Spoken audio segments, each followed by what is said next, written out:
یہ شعب ایمان کی حدیث ہے کہ میرے آقا فرماتے ہیں جو شخص جمعہ میں سورہ دخان پڑھتا ہے وہ صبح اس حال میں کرتا ہے کہ اس کے گناہ بخش دیے گئے ہوتے ہیں اور حور عین سے اس کا جوڑا طے پا چکا ہوتا ہے۔ نیز جمعہ یا شب جمعہ سورہ دخان کی تلاوت کرنے والے کے لیے اللہ تعالی جنت میں گھر تعمیر فرماتا ہے۔ سب سے بڑھ کر یہ سنو، 70,000 فرشتے اس کے حق میں دعائیں مغفرت کرتے رہتے ہیں۔ سورہ فاتحہ، قرآن پاک کی سورہ فاتحہ 100 مرتبہ پڑھ کر جو دعا مانگی جائے قبول ہوتی ہے۔ آپ کو کوئی دعا کرنی ہے اور کوئی اہم دعا ہے، 100 بار سورہ فاتحہ پڑھیں، اس کے بعد دعا مانگیں۔ اس کے بعد آتے ہیں سورہ بقرہ کی تلاوت سے شیطان گھر سے بھاگ جاتا ہے۔ بہت ساروں کے گھروں میں بڑے پرابلمز چل رہے ہوتے ہیں، گھر کے حالات ٹھیک نہیں ہوتے، آپ گھر میں سورہ بقرہ مل کر پڑھ لیں، انشاءاللہ اس کی فضیلت دیکھیں گے۔ آیت الکرسی پڑھنے سے محتاجی دور ہوتی ہے۔ سورہ کہف کو ہمیشہ پڑھنے والا دجال کے فتنوں سے محفوظ رہے گا، اور والدین کی قبر پر ہر جمعہ سورہ یاسین کی تلاوت کرنے سے اس کے حروف کی تعداد کے برابر ان کے گناہ بخش دیے جاتے ہیں۔ ہر جمعے والدین کی قبر پر جائیں، سورہ یاسین پڑھیں۔ سورہ دخان بڑی کمال کی سورت ہے، سورہ الدخان، یہ پڑھنے سے مشکل دور ہوتی ہے۔ کسی پرابلم میں ہے، سورہ دخان پڑھیں۔ آگے چلتے ہیں، کسی کی جو قریب المرگ ہو، بعض اوقات کسی پر سکرات کا عالم ہوتا ہے، لاسٹ بریتھ چل رہی ہوتی ہیں، تو اس کے پاس جا کر سورہ جاسیہ پڑھ کر دم کریں، انشاءاللہ خاتمہ بالخیر ہوگا۔ سورہ حجرات کا پڑھنا اور دم کر کے پینا گھر میں خیر و برکت کے لیے مفید ہے۔ سورہ قاف، اگر آپ میں سے کوئی پھلوں والے ہیں، جن کی کھیتی باڑی ہے یا زمینداری ہے، ذرا غور سے سن لیں۔ سورہ قاف یہ پڑھنے سے باغ کے پھلوں میں کثرت ہوتی ہے۔ سورہ رحمان، سبحان اللہ، 11 بار پڑھنے سے تمام مقاصد پورے ہوتے ہیں۔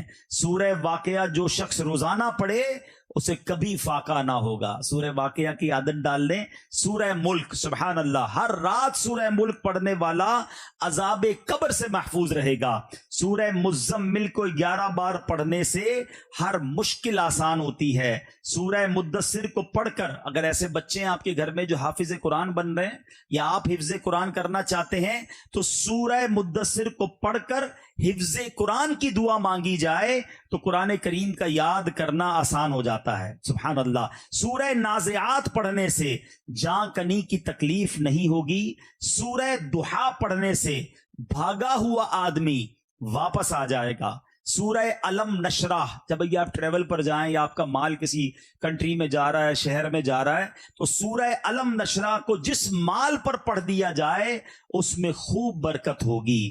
سورہ والتین، سورہ تین جو ہے 3 مرتبہ پڑھنے سے اخلاق اور کردار بہترین ہوتے ہیں۔ سورہ علق، میرے بزرگ بیٹھے ہیں، جوڑوں میں جن کے درد ہے، سورہ علق جو ہے اس کو پڑھ لیں تو جوڑوں کے درد کا اس میں علاج ہے۔ سورہ قدر، انا انزلناہ فی لیلۃ القدر، جو صبح و شام پڑھے اللہ عز و جل اس کی عزت بڑھا دے گا۔ سورہ بینہ، برس اور یرقان کا اس میں علاج ہے۔ سورہ زلزال جو پڑھے 1/4 قرآن کے برابر ہے۔ جس آدمی یا جانور کو نظر لگ گئی ہو اس پر سورہ عادیات کا دم مفید ہے۔ سورہ قاریہ پڑھنے سے بلاؤں سے حفاظت رہتی ہے۔ اگر میرا بھائی کوئی قرض میں ہے تو سنیے، سورہ تکاثر، الہاکم التکاثر جو ہے 300 بار پڑھنے سے بہت جلد قرض ادا ہو جاتا ہے۔ سورہ عصر پڑھنے سے غم دور ہو جاتا ہے۔ سورہ ہمزہ اور سورہ فیل بڑی مشکل کے وقت پڑھنا بہت مفید ہے۔ اگر کوئی بے اولاد ہے تو سورہ کوثر کی تلاوت سے بے اولاد صاحب اولاد ہو جاتا ہے۔ تو سورہ کوثر کا ورد، انا اعطیناک الکوثر، یہ سورت پوری پڑھتے رہا کریں۔ سورہ کافرون 1/4 قرآن کے برابر، سورہ اخلاص 1/3 قرآن، 3 بار پڑھ لیں تو پورے قرآن کا ثواب۔ اور سبحان اللہ، سورہ فلق اور سورہ ناس پڑھنے سے جنات اور حاسدین سے حفاظت رہتی ہے۔ سبحان اللہ، یہ ہے قرآن پاک۔ اگر اس سے دوستی ہو، علاج بھی اسی میں ہے۔ اس کو پڑھیں تو معلومات بھی اسی میں ہے، ہدایت بھی اسی میں ہے۔ تو بہرحال میرے بیچے اسلامی بھائیوں، یہی آج کا پیغام ہے کہ ہم قرآن سے دوستی کر لیں، روز قرآن پڑھیں اور اس کو سمجھنے والے بن جائیں. اور آخری بات نبی پاک کیا فرماتے ہیں؟ جعلت قرۃ عینی فی الصلاۃ. نبی پاک فرماتے ہیں نماز میں میری آنکھوں کی ٹھنڈک ہے. نماز آقا کو بڑی پسند ہے.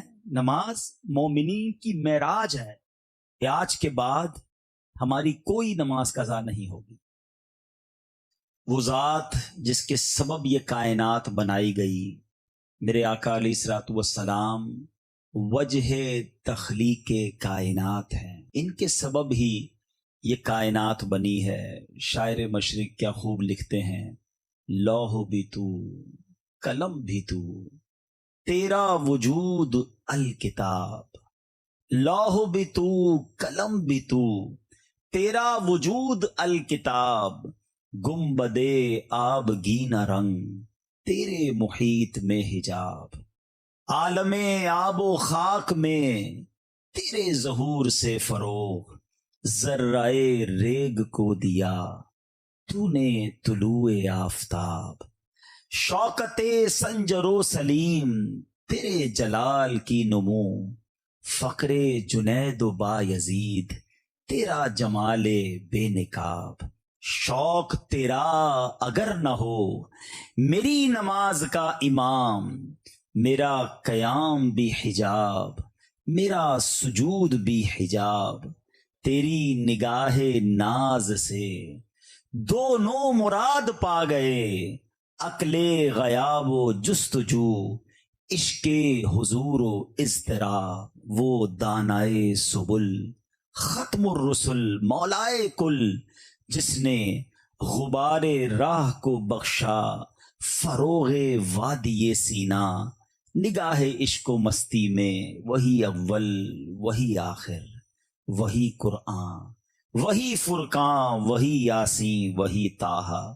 سبحان اللہ. جتنا ذکر خیر کیا جائے اتنا کم ہے. تو میرے میٹھے اسلامی بھائیوں، میں درود پاک کی فضیلت پر ایک حدیث پاک بیان کرنا چاہوں گا، اور بڑی خوبصورت حدیث ہے. مشکلات اور پریشانیاں چلتی ہیں.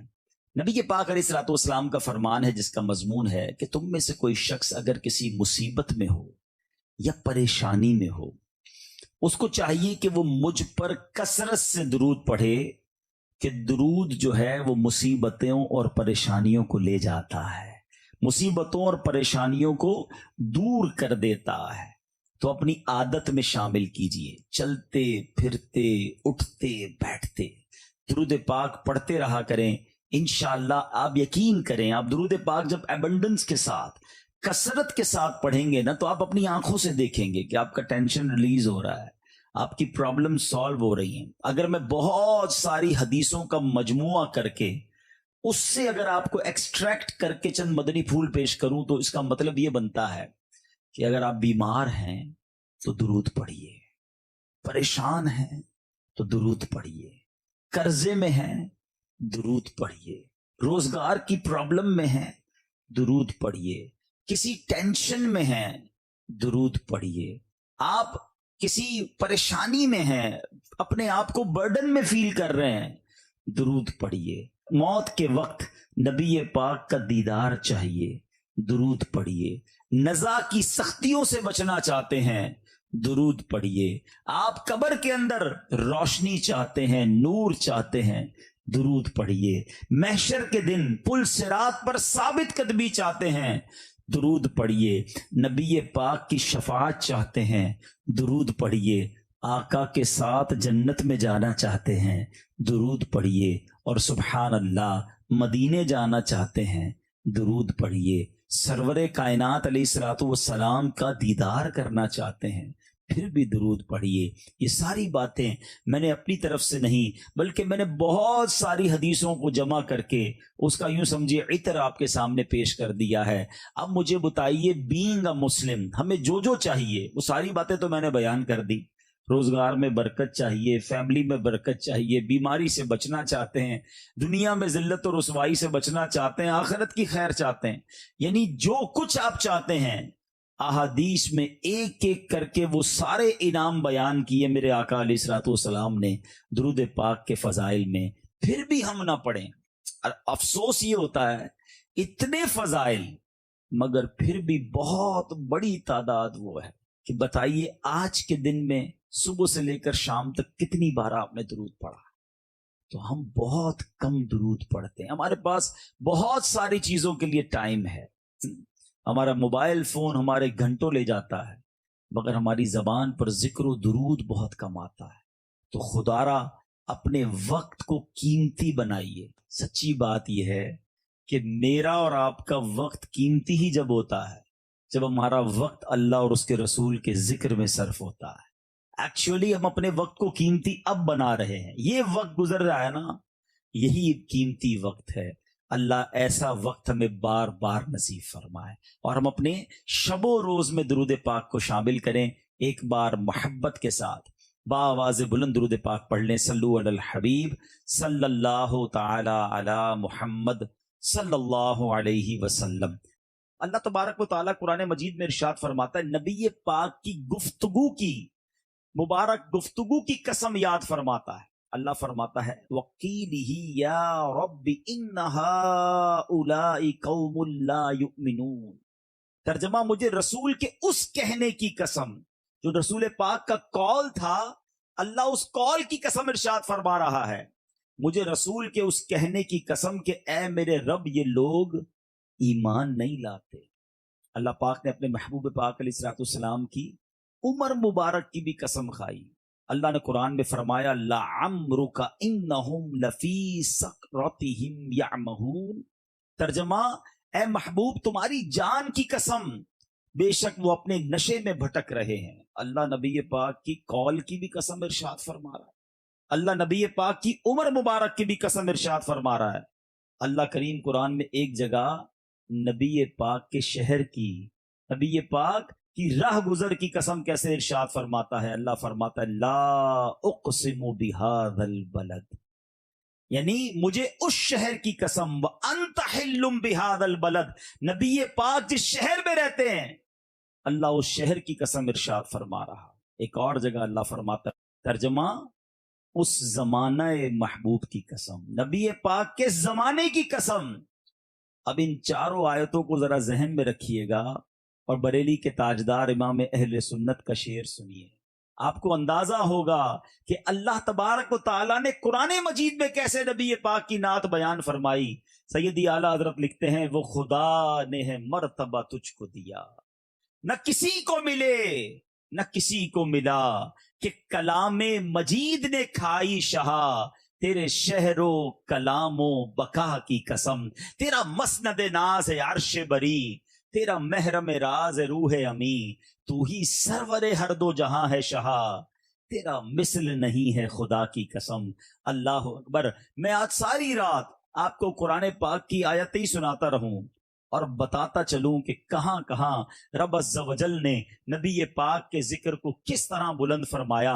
مگر ایک چھوٹا سا جائزہ پیش کر کے میں اپنے موضوع کی طرف آؤں گا، اور یہاں میں آج پورا بیان انشاءاللہ کوشش کروں گا کہ صرف قرآن ہی کی بات کریں. دراصل قرآن سے ہمیں کیوں محبت نہ ہو؟ قرآن مجید ایک تو اللہ کی کتاب ہے، باقی عاشقان رسول سے میں ایک بات کرنا چاہوں گا. ہم نبی پاک کے بہت سارے معجزات کا ذکر سنتے ہیں، اور یقیناً جو عاشقان رسول ہیں جب بھی نبی پاک کے معجزات کی بات کرتے ہیں ایمان تازہ ہی ہوتا ہے، دل خوش ہو جاتا ہے کہ سبحان اللہ، اللہ نے ہمارے آقا علیہ الصلوۃ والسلام کو کیسا مرتبہ عطا فرمایا. اور صحابہ کرام کی قسمت پر رشک بھی آتا ہے کہ انہوں نے اپنی آنکھوں سے چاند کے 2 ٹکڑے ہوتے دیکھے، اپنی آنکھوں سے سورج کو پلٹتے دیکھا، آقا علیہ الصلوۃ والسلام کی دعا پر بارش برستے بھی دیکھی، دعا فرمانے پر بارش رکتے بھی دیکھی، حضرت ابو قتادہ کی نکلی ہوئی آنکھ واپس لگ کر روشن ہوتے بھی دیکھی، اور لکڑی نبی پاک کسی صحابی کو پکڑائیں تو اسے تلوار بنتے بھی دیکھی. ایسے معجزات ہیں کہ بیان کرتے چلے جائیں. 5 انگلیوں سے 5 چشمے جاری ہوتے بھی صحابہ نے دیکھے، مگر ہم تو نہیں دیکھ سکے. ہم سن رہے ہیں اور انجوائے کرتے ہیں، ایمان تازہ کرتے ہیں. مگر آپ جانتے ہیں ایک معجزہ جس کو سب سے بڑا معجزہ کہا جاتا ہے، نبی پاک کے سارے معجزات میں سب سے بڑا معجزہ کون سا ہے؟ اعظم المعجزات جسے کہا جاتا ہے، the biggest miracle of رسول اللہ صلی اللہ تعالی علیہ وسلم. وہ ہے قرآن مجید فرقان حمید۔ وہ آج ہمارے درمیان ہے نا، اس کو تو ہم دیکھ سکتے ہیں، اس کا فیضان تو حاصل کر سکتے ہیں، مگر انفارچونیٹلی بہت بڑی تعداد ہماری قرآن نہیں پڑھتی، پڑھتے بھی نہیں ہیں اور اس کو انڈرسٹینڈ بھی نہیں کرتے۔ تو آج میں آپ کو قرآن سے انشاءاللہ نعت مصطفیٰ بھی سناؤں گا، انشاءاللہ قرآن سے بہت سارے پرابلمز کا علاج بھی بتاؤں گا، اور قرآن کا ایک بڑا تاریخی واقعہ بھی سناؤں گا۔ تو نبی پاک علیہ الصلوۃ والسلام فرماتے ہیں خیرکم من تعلم القرآن وعلمہ، تم میں بہترین وہ ہے، the best amongst you، جو قرآن سیکھے اور دوسروں کو سکھائے۔ تو ان بیسٹ لوگوں میں شامل ہو جائیے۔ آج سے زندگی میں ایک ریولوشن پاس کرنی ہے، اپنی زندگی میں ایک نیا پلان لے کے جانا ہے۔ اب میں نے اپنی لائف میں کیا چینج لانا ہے، کیا پلس کرنا ہے، تو اسی لیے آج میں نے ٹاپک صرف قرآن پاک کو لیا ہے۔ اندازہ ہو کہ یہ کیسا خزانہ ہے، یہ کیسا رحمت کا دریا ہے، یہ ایک کتاب میں ہمارے لیے کیا کچھ نہیں ہے۔ اللہ اکبر۔ پہلے بات چونکہ نعت مصطفیٰ سے چلی ہے تو میں آپ کو ایک بہت ہی خوبصورت جائزہ پیش کروں گا، مگر میں چاہوں گا کہ یہاں موجود اسلامی بھائیوں کی سبحان اللہ کی صدا بھی بلند ہوتی رہے۔ آپ ذرا سنیے گا، میں قرآن کی آیتوں کے بارے میں آپ کو بتانے جا رہا ہوں کہ اللہ تعالیٰ نے اپنے حبیب علیہ الصلوۃ والسلام کی نعت اور اپنے حبیب کا ذکر قرآن میں کس کس طرح کیا۔ سورہ فتح آیت نمبر 29، اللہ تبارک و تعالیٰ نے آپ علیہ الصلوۃ والسلام کو محمد الرسول اللہ فرمایا۔ سورہ آل عمران آیت نمبر 33 میں آپ کو مصطفیٰ قرار دیا گیا۔ مصطفیٰ کا معنی سمجھتے؟ چوزن ون، چنا ہوا، سلیکٹڈ۔ سیدی اعلیٰ حضرت سے پوچھو مصطفیٰ کا معنی کیا ہے؟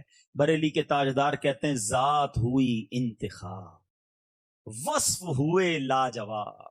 ذات ہوئی انتخاب، وصف ہوئے لاجواب، نام ہوا مصطفیٰ، تم پہ کروڑوں درود۔ آگے سنو، سورہ آل عمران آیت 179 میں اللہ فرماتا ہے مجتبی۔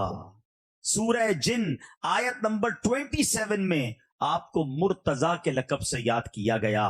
سورہ بنی اسرائیل آیت نمبر 1 میں عبد کامل۔ سورہ مائدہ آیت نمبر 15 میں آپ کو نور فرمایا گیا۔ سورہ نساء آیت نمبر 174 میں آپ کو برہان یعنی واضح روشن دلیل فرمایا گیا۔ سورہ احزاب آیت نمبر 40 میں آپ علیہ الصلوۃ والسلام کو خاتم النبیین فرمایا گیا۔ سورہ یاسین آیت نمبر 1 میں یاسین۔ سورہ طٰہٰ آیت نمبر 1 میں طٰہٰ۔ سورہ بقرہ آیت نمبر 119 میں بشیر یعنی خوشخبری سنانے والا اور نذیر یعنی ڈر سنانے والا فرمایا گیا۔ سورہ مزمل آیت نمبر 1 میں آپ کو مزمل۔ سورہ مدثر آیت نمبر 1 میں مدثر فرمایا۔ سورہ آل عمران میں آیت نمبر 164 میں اللہ پاک نے آپ کو مومنوں پر اپنا احسان قرار دیا۔ سورہ قلم آیت نمبر 4 میں آپ کو صاحب خلق عظیم فرمایا۔ سورہ بنی اسرائیل کی آیت نمبر 1 میں اللہ نے آپ کو صاحب معراج فرمایا۔ سورہ کوثر کی آیت نمبر 1 میں صاحب کوثر، تو سورہ بنی اسرائیل بھی نمبر 79 میں صاحب مقام محمود فرمایا۔ اللہ اکبر۔ جبھی تو سیدی اعلیٰ حضرت کہتے ہیں اللہ کی سرتاب قدم شان ہے یہ، انسان نہیں انسان، وہ انسان ہے یہ۔ قرآن تو ایمان بتاتا ہے انہیں، اور ایمان یہ کہتا ہے میری جان ہے یہ۔ سبحان اللہ، قرآن سے ہمیں پتہ چلتا ہے کہ نبی پاک کی شان اللہ تبارک و تعالیٰ نے کس پیارے انداز میں بیان فرمائی۔ نعت خوانی کی ابتدا، سبحان اللہ، بہت پیارے صحابی رسول ہیں، اور بھی بہت سارے صحابی، حضرت عبداللہ بن رواحہ بھی نبی پاک کی نعتیں پڑھا کرتے، مگر جو شاعر رسول نعت گو سرکار علیہ الصلوۃ والسلام کے دربار کے بہت مشہور ہوئے، حضرت حسان بن ثابت رضی اللہ تعالیٰ عنہ۔ تو اے نعت پڑھنے والوں تمہیں مبارک ہو، نعت پڑھنا تو صحابہ کی سنت ہے۔ حضرت حسان بن ثابت کہتے ہیں وَأَحْسَنُ مِنْكَ لَمْ تَرَ قَطُّ عَيْنِي، حضور آپ جیسا حسین میری آنکھوں نے دیکھا ہی نہیں۔ وَأَجْمَلُ مِنْكَ لَمْ تَلِدِ النِّسَاء،